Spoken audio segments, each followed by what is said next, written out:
બસ આજે તો બહુ થાક લાગ્યો છે.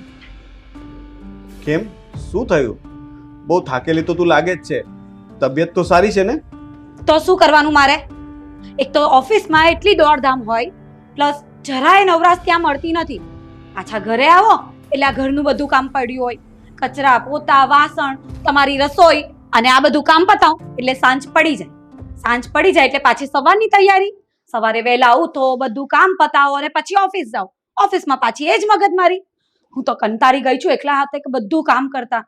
આખો દિવસ મારો તો કેમ પૂરો થઈ જાય ને એ ખબર જ નથી પડતી. અરે તું છે ને આમ નારાજ ન થા, ટેન્શન ન લે. મેં આના માટે છે ને એક રસ્તો વિચારી લીધો છે. શું રસ્તો વિચાર્યો છે? તમારું કપાટ? આ તો તમારા રોજના શબ્દો છે.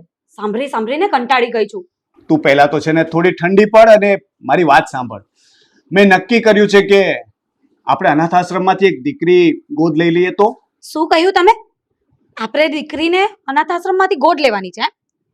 પછી એને આપણે રાખવાની, સાચવવાની, મોટી કરવાની અને પછી એના લગ્ન કરાવવાના. આ બધાનો ખર્ચો કેટલો થાય એ તમને ખબર છે? હજી દીકરો હોય ને તો લવાય. આ દીકરીની વાત નહીં કરતા તમે આગળ. અરે તું એકવાર શાંતિથી મારી વાત તો સાંભળ. જો આપણે અનાથ આશ્રમમાંથી દીકરો લાવશું અને ઉપરવાળાની દયાથી વર્ષ 2 વર્ષમાં આપણા ઘરે પણ દીકરો આવશે તો આપણે બંનેને કેવી રીતે મોટા કરશું? એના બદલે જો આપણે દીકરી લાવશું ને તો એ ઘરકામ પણ કરી આપશે, તને પણ આરામ મળશે અને સમય આવીએ ને એના રસ્તે વળાવી દેશું. એટલે ઘરનું બધું કામ થઈ જાય ને એટલા માટે હું દીકરી લાવવાની વાત કરું છું. અરે વાહ, આ તમારી વાત તો એકદમ સાચી છે. આપણે દીકરી લઈ આવીએ તો એ બધું મારું કામ કરી લે અને મને આરામ થઈ જાય. પણ આપણે આ દીકરી લાવશું ક્યાંથી? અને આપને દીકરી આપશે કોણ? અરે એ બધી વ્યવસ્થા મેં કરી લીધી છે. એક મારા પપ્પાના મિત્ર છે, એમનું નામ છે અજયભાઈ અને એ અનાથ આશ્રમના સેક્રેટરી છે. એ આજે જ મને મળ્યા હતા. મેં એમને બધી વાત કરી અને કહ્યું કે અમારે છે ને એક દીકરીને ગોદ લેવી છે. એ તો મારી વાત સાંભળીને ખુશ થઈ ગયા. મેં એમને ઘરે બોલાવ્યા છે, એ આવતા જશે. પણ છે ને એક વાત યાદ રાખજે, આપણા જે વિચાર છે ને એમની એમને ગંધ ન આવવી જોઈએ, બાકી બધું થઈ જશે. તમારી વાત તો સાચી છે. હવે તો આપણે દીકરીને ગોદ લેવી જ છે. પ્રાર્થના, લાગે છે અજયભાઈ આવી ગયા. તું જઈને દરવાજો ખોલ અને સાંભળ. એમને જરાક પણ ગંધ ન આવી જોઈએ કે આપણે શું વિચારી છે. તું જઈને પ્રેમથી એમનું સ્વાગત કર, આવો આવો કરી અને એમને અંદર લઈ આવ. ચોક્કસ, હું એવું જ કરીશ. હું એમને જરાય શક નહીં જવા દઉં.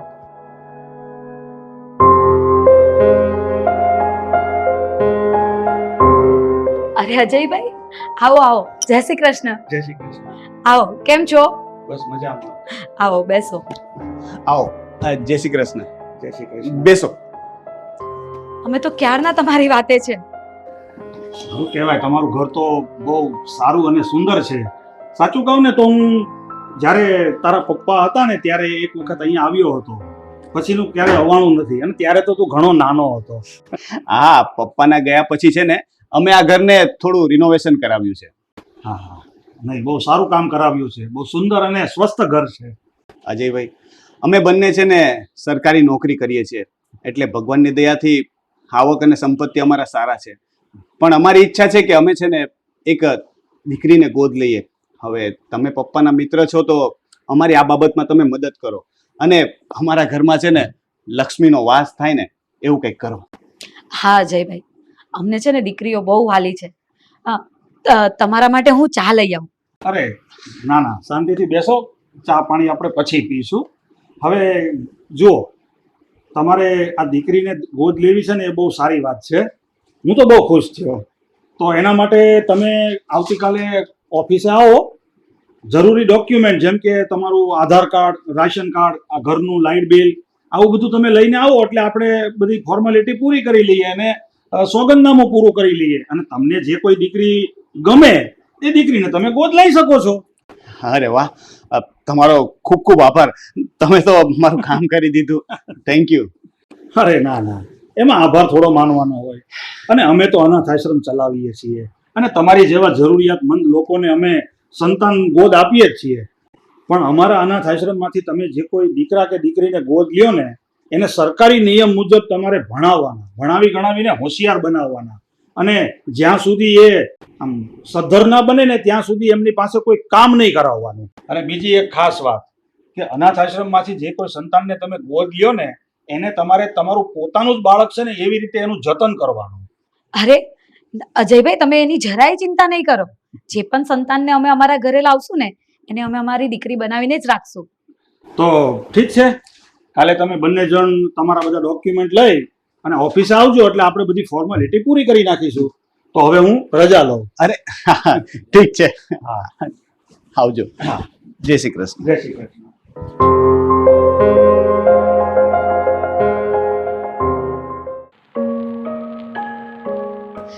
बेटा बेटा चल ઊભી થા. ચાલ નાસ્તો કરી લે અને પછી છે ને દવા પી લેજે એટલે તને એકદમ સારું થઈ જશે. હા મમ્મી મને પેટમાં દુખે છે, મને કઈ ગમતું નથી ને અને ભાવતું પણ નથી. અરે બેટા, તું દવા પી લેશે ને એટલે ભગવાનની દયાથી બધું સારું થઈ જશે. જય શ્રી કૃષ્ણ. જય શ્રી કૃષ્ણ. પણ બેન, તમે કોણ છો અને મારા ઘરે કેમ આવ્યા છો? અરે બેન, તમે મને નહીં ઓળખો પણ હું તમને ઓળખું છું. હું હમણાં થોડા દિવસ પહેલાં જ અહીંયા રહેવા આવી છું અને મારું નામ જાનકીબેન છે. બપોરે જ તમને મા દીકરીને આવતા જોયા ને એટલે અત્યારે મને લાગ્યું લાવ તારી દીકરીની ખબર પૂછી આવું. સારું થયું જાનકીબેન તમે આવ્યા.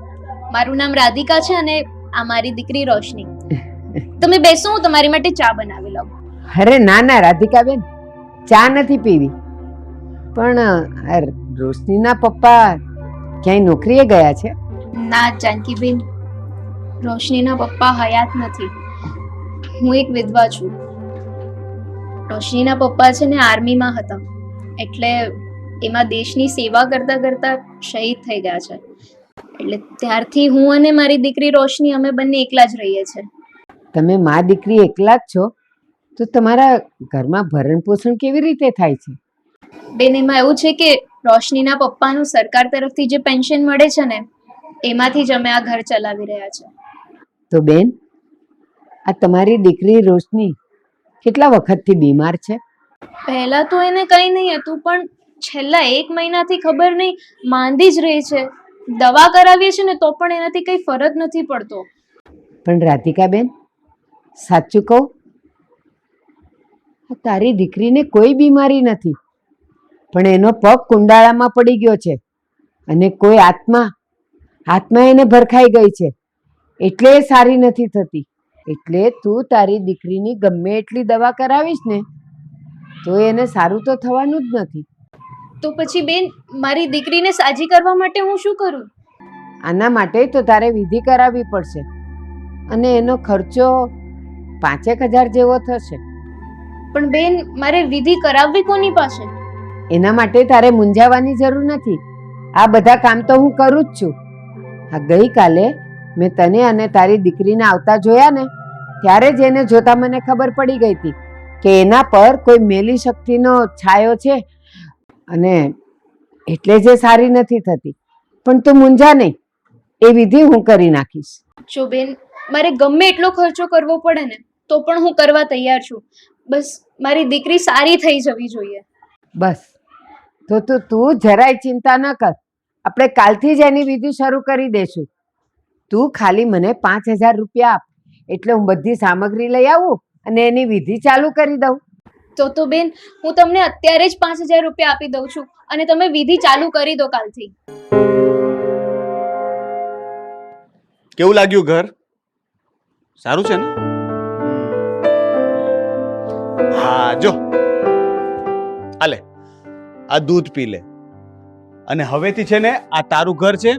તારે મને પપ્પા કહીને બોલાવવાનું અને આ પ્રાર્થના તારા મમ્મી છે. હા, પી લે. જો બેટા, તારા પપ્પા અને હું જ્યારે નોકરીએ જતા રહીએ ને પછી તારે છે ને આ ઘરના બધા જ કામ પતાવી દેવાના. કપડાં ધોઈ નાખવાના, વાસણ કરી દેવાના અને આ બધી ઘરની સાફ સફાઈ પતાવી દેવાની, બરાબર? અને પછી બધું કામ પતી જાય ને પછી તારે ટીવી જોવાનું, કાર્ટૂન જોવાનું અને મજા કરવાની. તો મમ્મી, મારે સ્કૂલે ક્યારે જવાનું? મારે ભણવાનું ક્યારે? અરે બેટા, છોકરીઓએ ભણવાનું ના હોય એ લોકોએ તો ઘરના બધા કામ શીખવાના હોય અને પછી મોટા થઈને લગ્ન કરીને સાસરે જતા રહેવાનું હોય. સાંભળ્યું ને બેટા, તારા મમ્મીએ શું કહ્યું? તારે છે ને ઘરના બધા કામ કરી નાખવાના, પછી દર રવિવારે છે ને આપણે લોકો બહાર ફરવા જશું, તને હોટલમાં જમવા લઈ જઈશ, પછી આપણે શોપિંગ કરવા જશું, તારે જે લેવું હોય ને એ સારા સારા કપડાં, રમકડા બધું લઈ આપશું. હા, પણ કામ બરાબર કરવાનું. ઓકે મમ્મી પપ્પા, હવે તમે જેમ કહેશો હું એમ જ કરીશ. કેટલી ડાયી દીકરી છે ને.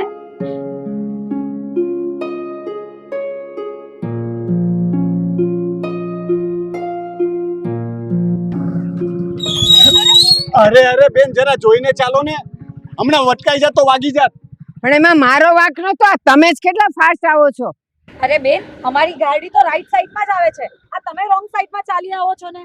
અરે હા, આપણે તો પાડોશી જ છીએ. સાચું કહું ને તો મારો જ વાંક હતો. એટલે તમે અમારી બાજુમાં જ રહો છો? તમે અમને ઓળખો છો? હા, હું તમને સારી રીતે ઓળખું છું. તમે બંને જણા નોકરી કરો છો, ભગવાનની દયાથી તમારી પાસે પૈસાય ઘણા છે, પણ શેર માટીની ખોટ છે, સંતાન નથી. અને હમણાં તમે બાળાશ્રમમાંથી એક દીકરીને ગોદ લાવ્યા છો, મને બધી ખબર છે. પણ બેન, હું તો તમને ઓળખતી નથી અને આપણા વિસ્તારમાં અમે તો તમને ક્યારે જોયા નથી. હા, તમે મને નહીં જોયો. હું હમણાં થોડા મહિનાથી જ અહીંયા આવી છું અને મને એ પણ ખબર છે કે તમે સંતાન માટે હેરાન થાવ છો. તમારે બાળક નથી ને એટલે. પણ જો તમારે બાળક જોતું હોય તો મારી પાસે એક રસ્તો છે. હા, એટલે બેન અમે તમારી કઈ વાત સમજ્યા નહીં. જો ભાઈ, આમાં એવું છે ને કે તમે લોકો નોકરિયાત છો, ભણેલા ગણેલા છો, એટલે તમે દોરા ધાગામાં ને એમાં તો તમે માનશો નહીં. પણ ઘરમાં જો કોઈ નડતર વસ્તુ હોય ને તો આખી પેઢીની પેઢીઓ નીકળી જાય, પણ સંતાન ન થાય. તો જો તમારે સંતાન લાવવું હોય ને તો એનું વિધિસર નિવારણ કરવું પડે. હા, તમે એ વિધિ કરાવો ને તો એનું નિવારણ છે. અને જો તમારે આ નિવારણ જોતું હોય ને તો મારા જેવી સારી વ્યક્તિને તમારે મળવું પડે તો થાય. સાચું કહું ને બેન, તો અમારા લગ્નને ઘણા વર્ષો વીતી ગયા પણ સંતાન પ્રાપ્તિ નથી થઈ. એના માટે અમે ઘણી દવાઓ કરી, ઘણા ખર્ચા કર્યા, પણ હજી સુધી એ સુખ અમને પ્રાપ્ત નથી થયું. હા, આ પ્રાર્થનાની વાત સાચી છે. અમે કેટલાય સમયથી પાણીની જેમ પૈસા વહાવ્યા, છતાં પણ અમને સંતાન પ્રાપ્ત ન થયું. એટલા માટે જ છેલ્લે કંટાળીને અમે અનાથ આશ્રમમાંથી દીકરી ગોદ લીધી છે. હા, પણ એક વાત યાદ રાખો, જ્યાં સુધી તમે ઘરમાં રીતિ રિવાજ પ્રમાણે એનું નિવારણ નહીં કરાવો ને, વિધિ નહીં કરાવો ને, ત્યાં સુધી તમારા ઘરે સંતાન પ્રાપ્તિ નહીં થાય. બેન, તો તમે સાંજે અમારા ઘરે આવો ને, અમને બધી માહિતી આપો. અમારે પણ સંતાનની જરૂર છે. અમે આ વિધિ કરાવવા તૈયાર છીએ.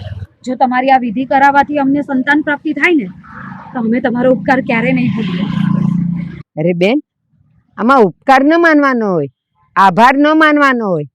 મારું તો આ કામ જ છે અને દુઃખી લોકો માટે હું આ બધું કામ કરું જ છું. પણ હા, આના માટે તમારે ખાલી એક નાની વિધિ કરાવવી પડશે, જેનો ખર્ચો કરવો પડશે. પછી જુઓ, તમારા ઘરમાં એક નાનું બાળક રમતું હશે. ભલે ભલે, પૈસાનો ગમે તેટલો ખર્ચો થાય ને એની અમને કોઈ ચિંતા નથી. અમારે તો બસ છે ને સંતાન જોઈએ. તમે એક કામ કરો, અમારા ઘરે આવો સાંજે, આપણે શાંતિથી બેસીને વાત કરશું. સારું, જય શ્રી કૃષ્ણ. હા, આવજો.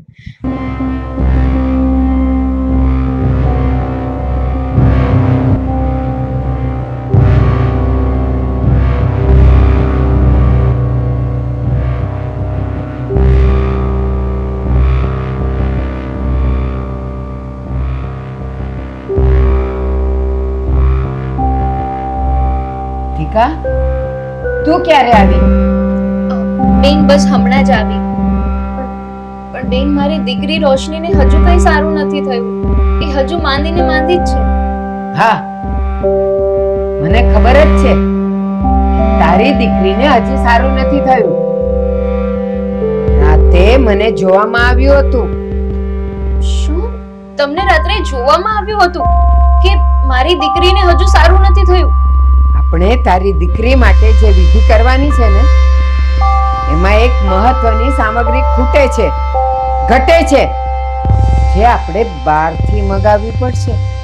પણ બેન, એવી તે કઈ વસ્તુ છે જે આપણને મળતી નથી? તારી દીકરી રોશની માટે જે વિધિ કરવાની છે ને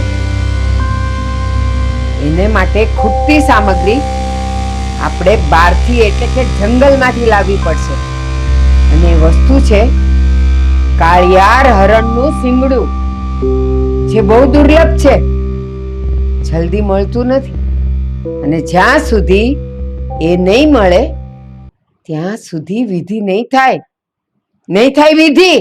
પણ બેન, તમે જે હરણના શિંગડાની વાત કરો છો એ આપણને થોડી મળે. અને એ હરણને મારવામાં તો માણસ કરતા પણ મોટો ગુનો લાગે છે. જો સરકારને ખબર પડી ગઈ હોય ને તો બહુ બહુ મોટો ભયંકર ગુનો આપણી ઉપર લાગી જાય. અરે રાધિકા, આ શું વાત કરે તું? તને ખબર છે ને અત્યારે રૂપિયા આપતા શું નથી મળતું? બસ પેલી કહેવત છે ને, રૂપિયા ફેંક તમાશા દેખ. ખાલી 10,000, તું મને 10,000 રૂપિયા આપ એટલે એ કાળિયારનું શીંગડું તો હું ગમે ત્યાંથી લાવી દઈશ, ગમે ત્યાંથી. ના બેન, હું આવું નહીં કરી શકું. હું આવો કોઈ પણ ગુનો નથી કરવા માંગતી. તારે ગુનો ન કરવો હોય ને તો હજી એક રસ્તો છે મારી પાસે. એક કામ કર, 5,000ની નોટ ગમે ત્યાંથી મેળવી લાવ. હું એ નોટ ઉપર પણ જો વિધિ કરીશ ને તો એ તારી દીકરી સાજી થઈ જશે. પણ બેન, 5,000ની નોટ ક્યાંથી મળે? તારી પાસે 5,000ની નોટ નથી, પણ મારી પાસે ઘણા નુસ્ખા છે. એક કામ કર, નોટ ન મળે ને તો કાંઈ નહીં, પણ હવે હું તને જે કહીશ ને એ તો તને મળી જ જશે. આજથી 100 વર્ષ પહેલાનો 1 રૂપિયાનો સિક્કો, બસ એ લાવી આપ, હું એના પર વિધિ કરી લઈશ. અરે બેન, પણ મારી પાસે આવી કોઈ વસ્તુઓ નથી. અને બીજી વસ્તુ કે મને તો આ બધામાં કઈ ખબર જ નથી પડતી. આ તો તમે મને મળ્યા, તમે કીધું કે મારી દીકરી ઉપર મેલી આત્માનો સાયો છે, એટલે મેં તમારી પાસે મદદ માંગી કે મારી દીકરીને સારું થઈ જાય.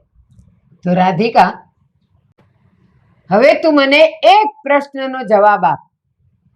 તારે તારી દીકરીને સાજી કરવી છે કે નથી કરવી? એના પર લાગેલું વળગણ કાઢવું છે કે નથી કાઢવું? હા બેન, મારે તો સારું કરવું જ છે ને.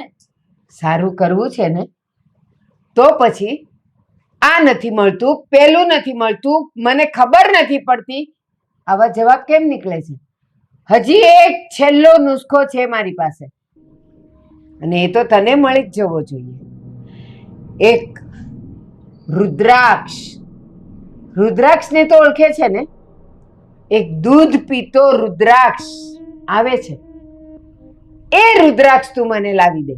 હા, થોડો મોંઘો પડશે, પણ મેં તને કીધું એમ, રૂપિયા ફેંક તમાશા દે.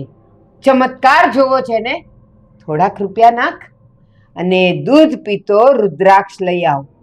પછી જો હું એના પર વિધિ કરું અને તારી રોશની સાજી થઈ જાય, સાજી.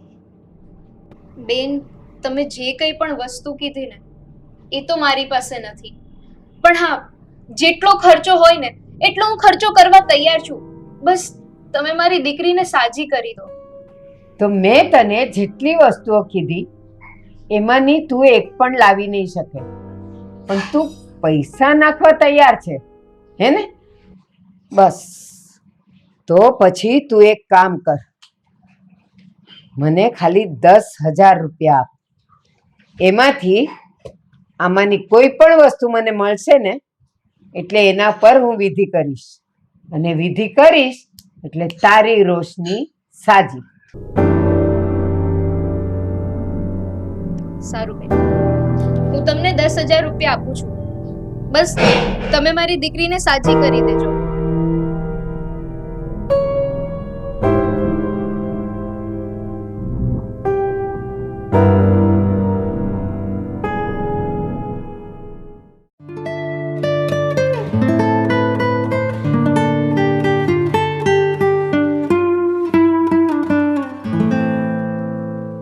અરે બેટા બંસી, આ બજારમાં તું એકલી, આ હાથમાં થેલી, અને તારા મમ્મી પપ્પા સાથે નથી. આ થેલી લઈને કઈ બાજુ જાશો તું? મારા મમ્મી પપ્પા નોકરીએ ગયા છે અને હું અત્યારે શાકભાજી લેવા જાઉં છું. અરે પણ બેટા, તારે તો આ ઉંમરમાં સ્કૂલે જવાનું હોય, ભણવાનું હોય, અને આ શાકભાજી લેવા જવાનું, આ બધું કામ તારે થોડું કરવાનું હોય? તને કોણે કીધું તું શાકભાજી લઈ આવ? અંકલ, મારા પપ્પા કહે છે કે છોકરીએ બધું ઘરકામ કરવાનું હોય અને મારી મમ્મી પણ એમ જ કહે છે કે છોકરીઓએ કઈ ભણવા ના જવાનું હોય, ભણવા તો ખાલી છોકરા જ જાય. અરે હા, તું શું વાત કરે છે બેટા? તારા મમ્મી પપ્પાની વિચારધારા આવી હલકી છે? આવી વાત કરે છે? અને તારી પાસે ઘરના કામ કરાવે, આવા વૈતરા કરાવે છે?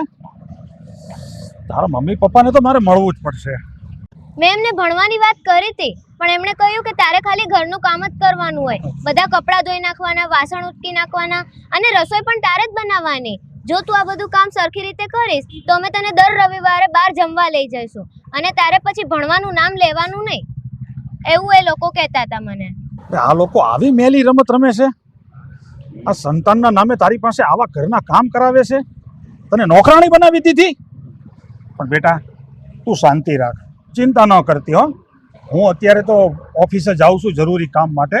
પછી એક દિવસ છે ને હું તારી ઘરે આવીશ અને તારા મમ્મી પપ્પાની મુલાકાત લઈશ અને બરાબરની ખબર લઈશ એની. તું ચિંતા ન કરતી હો બેટા. હા, જા.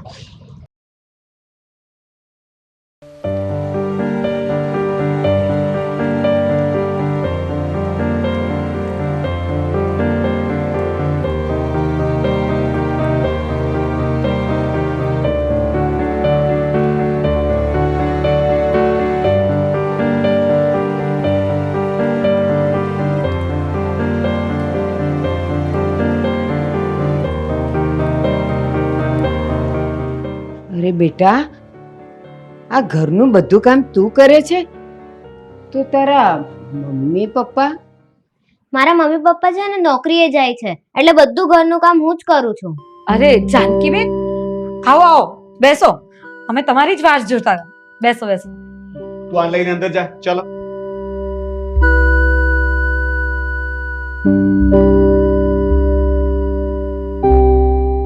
પ્રાર્થના, એક વાત કહું, આ તમે બંને પતિ પત્ની હોશિયાર બહુ. અમે કઈ સમજ્યા નહીં તમે શું કહો છો. હોશિયાર છો એટલે મતલબ? હા જાનકીબેન, તમે શું કહેવા માંગો છો? અમને કઈ સમજાતું નથી. તમે બંને એક કાંકરે બે પક્ષી માર્યા છે એટલે તમે બુદ્ધિશાળી કહેવાઓ. અરે તમે આવી રીતે ગોળ ગોળ વાત કરો તો શું સમજ પડે?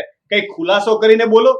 જો હું સમજાવું તમને કે તમે કેટલા હોશિયાર છો. એક તો અનાથ આશ્રમમાંથી દીકરી લઈ આવ્યા, ગોદ, એટલે સમાજમાં તો તમારી વાહવા થઈ ગઈ. અને બીજું એ કે દીકરીના નામે ઘરમાં તમે આ નોકરાણી લઈ આવ્યા, એટલે કે કામવાળી, એટલે તમને કામમાંથી છુટકારો મળી ગયો. થયા ને બંને હોશિયાર? અરે જાનકીબેન, તમે આ કઈ વાત લઈને બેસી ગયા?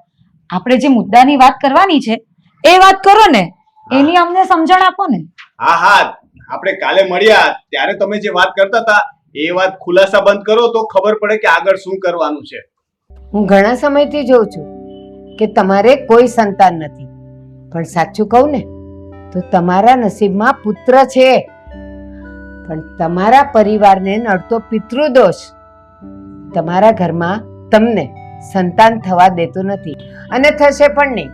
એટલે શું ખરેખર હું પુત્રની માતા બની શકું એમ છું? હા પ્રાર્થના, તમારા નસીબમાં પુત્ર છે જ, પણ તમારા પરિવારના પિતૃદોષને લઈને તું પુત્રની માતા બની શકે એમ જ નથી. અરે બેન, તો આના માટે શું કરવું એ કહો ને. અમને કોઈ રસ્તો બતાવો ને. અમને પણ એક પુત્રની જરૂર છે. અમને પણ હૈયે હરખ છે કે અમારા ઘરમાં એક દીકરો હોય. તો તમારે એક કામ કરવાનું છે. આ પિતૃદોષના નિવારણ માટે એક નાની વિધિ કરાવવાની છે અને એ વિધિનો ખર્ચો પણ વધારે નથી, 50,000 છે ખાલી.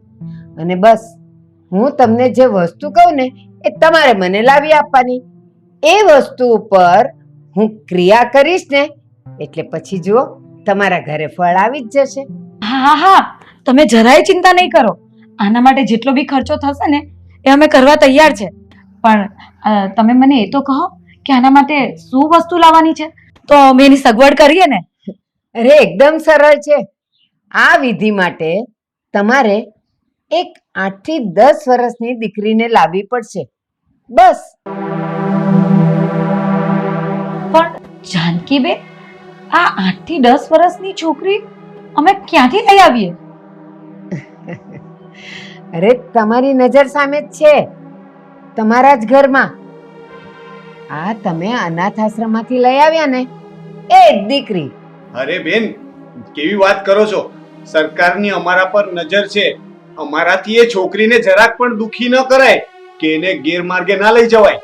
જાનકીબેન, તમને જોઈતા હોય ને તો અમે થોડા વધારે પૈસા પણ આપવા તૈયાર છીએ, પણ એ છોકરીનો બંદોબસ્ત તમારે જ કરવો પડશે.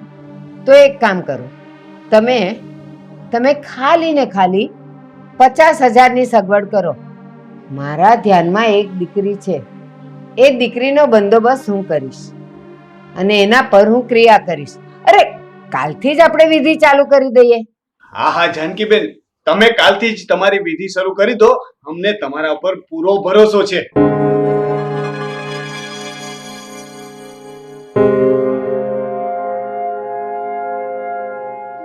શું કરો છો મા દીકરી? માથું ઓળાવો છો દીકરીનું? તબિયત તો સારી છે ને એની?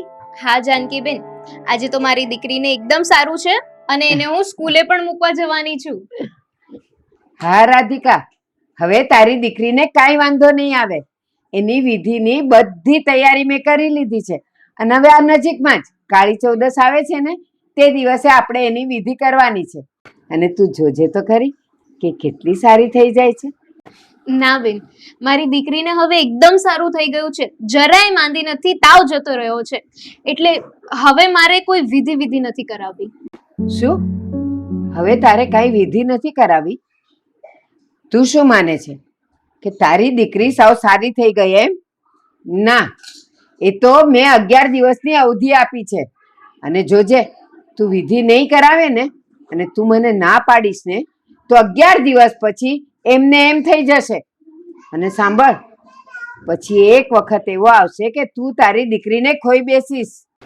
ના બેન, તમે આવું નહીં બોલો, મને બહુ ડર લાગે છે.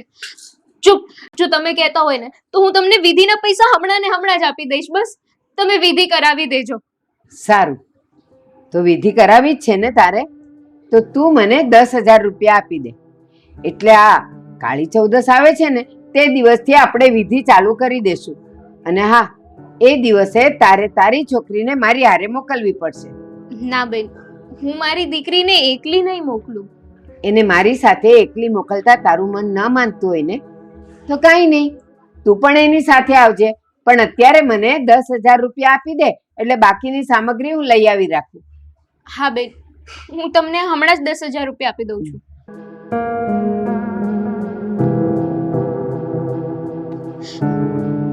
હાલો બેન, તમારા 10,000 રૂપિયા. મમ્મી, તમે આંટીને પૈસા કેમ આપ્યા? આપણે ક્યાંય બહાર જવાનું છે. બેટા, તું ઘણા વખતથી માંદી છે ને એટલે આપણે ભગવાન પાસે જવાનું છે દર્શન કરવા. અને જેવા દર્શન થઈ જશે ને એટલે તું એકદમ સારી થઈ જઈશ. આ એના પૈસા છે.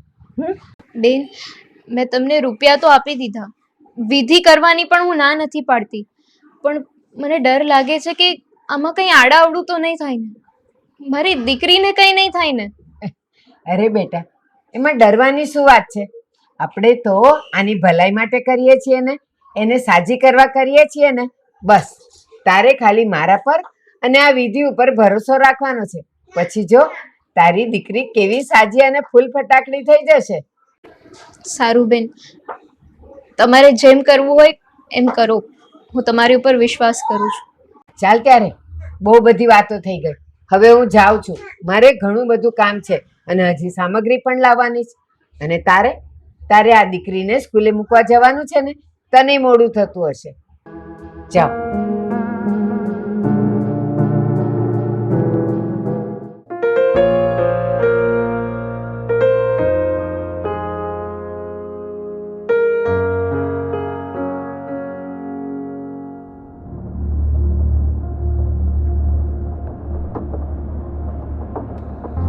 અરે બેટા, તું આ બધી ઘરની સાફ સફાઈ કરે છે ને કામ કરે છે, તારા મમ્મી ને પપ્પા ક્યાં છે? હું તો એમને મળવા આવ્યો છું. અંકલ, મારા મમ્મી પપ્પા બહાર ગયા છે અને સાંજે મોડા આવવાના છે. તમે બેસો, હું તમારા માટે ચા બનાવીને લાવું. અરે નાના બેટા, મારે ચા પાણી નથી પીવા, અને હું તો ખાસ અહીંયા તારા મમ્મી પપ્પાને મળવા આવ્યો હતો. આ હમણાં તહેવારો ચાલુ થાય છે ને, હમણાં કાળી ચૌદશ છે, પછી દિવાળી આવશે, તો મને એમ થયું કે હવે રજા પડી ગઈ હશે, વેકેશન પડી ગયા હશે, તો હું અહીંથી જાતો જાઉં ને તારા મમ્મી પપ્પાને મળતો જાઉં. અને ખાસ કરીને બેટા, હું તારી સંભાળ લેવા આવ્યો છું. પણ બેટા, તને એ ખબર છે તારા મમ્મી પપ્પા અત્યારે ક્યાં ગયા છે? અમારા વિસ્તારમાં એક તાંત્રિક બેન રહે છે. મારા મમ્મી પપ્પા એમને મળવા ગયા છે. એમને સંતાન નથી ને, એટલે તેમની પાસે વિધિ કરાવવા ગયા છે. આજે કાળી ચૌદશ છે ને, તો એ બેન કોઈ નાની છોકરી ઉપર ક્રિયા કરીને વિધિ કરવાના છે. આવી વાતો મારા મમ્મી પપ્પા અને એ બેન કરતા હતા. એમના ઘરે ગયા છે મારા મમ્મી પપ્પા તો અત્યારે. અરે આ તું શું વાત કરે છે બેટા? આ તારા મમ્મી પપ્પા આવો અંધવિશ્વાસ અને અંધશ્રદ્ધામાં માને છે? આવું બધું મેલું ખેલું કરે છે? અરે આ ભણેલા ગણેલા અને ગ્રેજ્યુએટ હોવા છતાં આવા કાર્ય કરે છે? પણ બેટા, એ તાંત્રિક બેન જે છે, એના ઘરનું કઈ તારી પાસે એડ્રેસ કે કોઈ એમનો નંબર એવું કઈ હોય તો તું મને આપ, આપણે અત્યારે જ ત્યાં જઈએ. અંકલ, મને એ બેનનું ઘર નંબર કે એવું તો કંઈ યાદ નથી, પણ મેં એમનું ઘર જોયું છે. ચાલો હું તમને બતાવું. હા બેટા, ચાલ.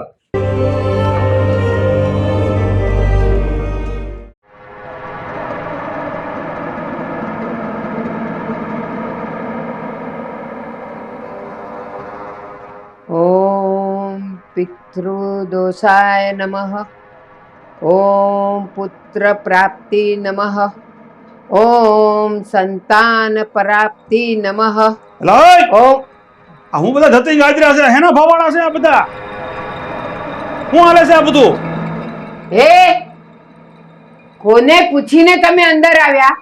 ખબર નથી પડતી. અહીંયા વિધિ ચાલે છે અને અહીંયા મારી વિધિમાં તમે વિઘ્ન નાખવા આવ્યા છો.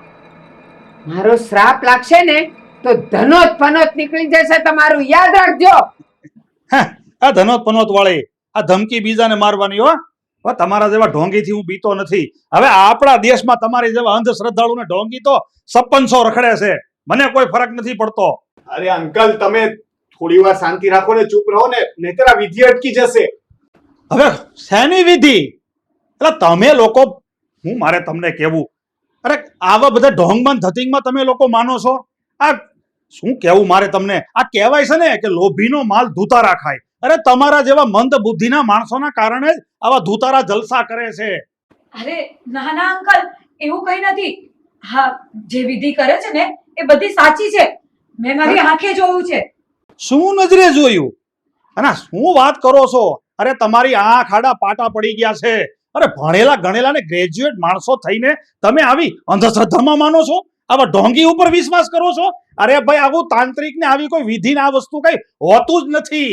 અરે આ બધી વાતની સરકારને ખબર પડશે ને તો તમારા લોકોને જેલના સળિયા ગણવા પડશે. અને આ બધું સત્ય છે, બધું ઓકે છે, તો બંધ બાવણે શું કામ કરો છો? જાહેરમાં કરો ને. આવા ધૂતારાને કયો જાહેરમાં બધું કરીને બતાવે. આ બેને મારી પાસેથી ઘણા બધા રૂપિયા લીધા છે. એમનું કહેવું એમ છે કે મારી દીકરીને કોઈનું વળગાડ છે અને એ દૂર કરવા માટે જ એમણે મારી પાસેથી ઘણા બધા રૂપિયા લીધા છે. અને એ માટે થઈને જો એમની પાસેથી વિધિ કરાવું છું કે કદાચ એ વળગાડ દૂર જતો થાય અને મારી દીકરીનો જીવ બચી જાય. અરે બેટા, આવું બધું કઈ હોતું જ નથી. તું ખાલી ખોટી આ ઢોંગી બાઈના જાળમાં ફસાઈ ગઈ છો. અને કદાચ તારી દીકરી બીમાર છે તો એને કોઈ સારા ડોક્ટર પાસે લઈ જા. અરે તારે વિશ્વાસ કરવો જ હોય તો ધર્મમાં વિશ્વાસ કર, કોઈ સારા સાધુ સંતનો વિશ્વાસ કર, એમની પાસે લઈ જા. આવા ધૂતારાઓની પાસે તું લઈને આવી? આ બધું ખોટું છે. આવું કઈ હોતું જ નથી બેટા. હે, બોલવામાં જરાક ભાન રાખજે. આવું બોલીને તું મારી વિદ્યાનું અપમાન કરે છે, મારા દેવનું અપમાન કરે છે તું. યાદ રાખજે. જે દિવસે એ કપાઈમાન થશે ને તો તું આ ધરતી પર ઊભો નહીં રહી શકે. જોયું જોયું તમે લોકોએ? બસ આ જ ધંધા. કોઈ પણ વાત આવે ને એટલે સીધી દેવની બંદૂક બતાવી દે, અને આ કારણે તમારા જેવા લોકો ડરી જાય. અરે તમે લોકો જરા વિચાર તો કરો. અરે ભગવાન હોય કે દેવી હોય કે દેવતા હોય, એ લોકો એ શું કામ કોઈ માણસને હેરાન કરે? એ શું કામ કોઈને દુખી કરે? અરે હેરાન કરે છે આવા ઢોંગી માણસો જે ધર્મના નામે ચરી ખાય છે, ધર્મના નામે તમને લોકોને ડરાવે છે અને પૈસા પડાવે છે. અરે આવી રીતે તો આ લોકોની દુકાન ચાલે છે. અને તમે છે ને, તમે એવી રીતે નહીં માનો. થોભો, હું હમણાં પોલીસને ફોન કરીને પોલીસને બોલાવું છું, અને પછી તમે તમારી બધી વિદ્યા બતાવજો. ના ના ના, પોલીસને નહીં બોલાવતા. બસ આજથી હું આ બધાય કામ ધંધા બધું બંધ કરી દઈશ. આ તો પેટ ભરવા માટે મારે થોડુંક કંઈક કરવું પડે ને એટલે કરતી હતી. પોલીસને નહીં બોલાવતા. પોલીસને નહીં બોલાવવું, પણ એક શરતે. આ લોકોની સામે તમે કબૂલ કરો કે તમે ઢોંગી છો, તમે ફ્રોડ છો, તમે ધર્મના નામે રૂપિયા પડાવો છો અને આવા ભોળા માણસોને તમે છેતરો છો. કબૂલ કરો તમે. હા, હું કબૂલ કરું છું કે આ હું જે પણ કાંઈ કરતી હતી એ બધા ધતિંગ હતા, બધું ખોટું હતું. મારી પાસે કોઈ તાંત્રિક વિદ્યા નથી, કોઈ એવી દૈવી શક્તિ નથી કે જેનાથી હું કોઈનું સારું કરી શકું. માફ કરજો. જોઈ લીધું? જોઈ લીધું ને તમે લોકોએ? આ ઢોંગીએ કબૂલ કરી લીધું છે. એણે પોતે કબૂલ કર્યું છે, તો હવે મારે પોલીસ તો બોલાવવી જ પડશે. કાકા રહેવા દો ને, બેને માફી તો માંગી લીધી છે ને, એમણે કબૂલ કરી લીધું ને, તો હવે પોલીસને ફોન નહીં કરો. એ હવે આવું ક્યારેય નહીં કરે. ના, સાચી વાત છે તમારી. હવે હું આવું ક્યારેય નહીં કરું અને કોઈને આવા તાંત્રિક વિદ્યાના રવાડે નહીં ચડાવું. માફ કરી દો મને, માફ કરી દો. પોલીસને તો હું બોલાવવાનો જ છું, પણ પોલીસને હું તમારા માટે નથી બોલાવતો. હવે મારે પોલીસ બોલાવી છે આ બંને દંપતી માટે, આ બંને સ્માર્ટ કપલ માટે. પણ અંકલ, અમારો શું વાંક છે એમાં? તમે અમને શું કામ હેરાન કરવા માંગો છો? તમારો ગુનો એ છે કે તમે આ નાનકડી દીકરી બંસીને અનાથ આશ્રમમાંથી ગોદ લીધી છે. બધી જ તમે કાયદેસરની ફોર્માલિટી કરી છે, અને તમારી ઘરે લઈ જઈ અને તમે આ છોકરીને નોકરાણી બનાવી દીધી. તમે સ્કૂલે નથી મોકલતા, તમે એમને ભણવા નથી મોકલતા, તમે બધા કાયદાનો ઉલ્લંઘન કર્યો છે. તમે કાયદેસરના ગુનેગાર છો જ. હા અંકલ, તમારી વાત સાચી છે, પણ અમારો કોઈ એવો ઈરાદો નહોતો. અમને એવું હતું કે થોડા સમય પછી બંસીને કોઈ સારી સ્કૂલમાં બેસાડી દેશું. છતાં પણ જો તમને એવું લાગતું હોય ને તો અમે લોકો તમારી માફી માંગીએ છીએ અને બંસીને સ્કૂલે પણ બેસાડી દેશું વહેલી તકે. પણ પ્લીઝ માફ કરી દો. હા અંકલ, અમે થોડા જ સમયમાં એનું એડમિશન કરાવી દેશું, અને તમને એવું લાગે ને તો તમે થોડા સમય પછી આવીને ચેક કરી જજો, એનું એડમિશન થઈ ગયું હશે. જ્યારથી તમે આ બંસીને એડોપ્ટ કરી છે ને ત્યારથી મેં ઘણી વખત જોયું છે કે તમે આ બંસી પાસે ઘરના જ કામ કરાવ્યા છે. એક વખત આ છોકરી મને રસ્તામાં પણ મળી હતી, એટલે હવે હું તમારો વિશ્વાસ કરી શકું એમ નથી. અંકલ, મારે આ લોકો સાથે નથી રહેવું. મને પાછા તમારી સાથે અનાથ આશ્રમ જ લઈ જાઓ. હા હા બેટા, તું ચિંતા ન કર. હવે તારે આ લોકોની સાથે નથી રહેવાનું. હવે તું મારી સાથે અનાથ આશ્રમમાં જ રહેજે. અને વૈભવ, તું છે ને મારા મિત્રનો દીકરો ના હોત ને તો તારી ઉપર તો કાયદેસરની કાર્યવાહી કરીને હું તને જેલ ભેગો કરી દેત. પણ હવે હું તને અત્યારે જવા દઉં છું.